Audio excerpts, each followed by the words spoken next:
Hello, and welcome to another edition of the Hobby Hussy. Today I am making two faux granite trays, a leaf tray and an oblong tray. And they turned out pretty cool, so I thought I would share the process with you. I make these with smooth cast 325 resin, and I mix in some granite marble powder. And this is colored already to a very pretty teal color. In fact, I used to have my countertops in this color.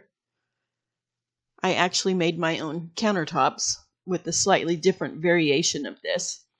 But it's equal parts of A and B. It's pretty easy to mix.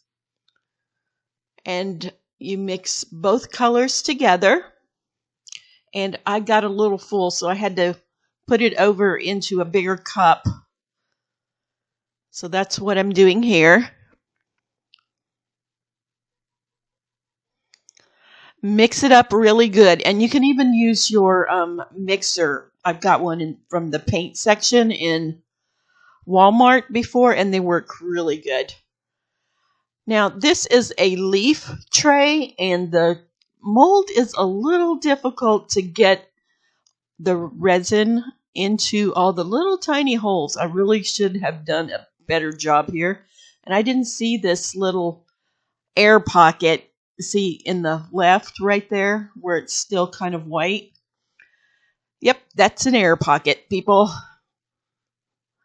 And this is my second mold, and this is an oblong dish, and it turned out really good.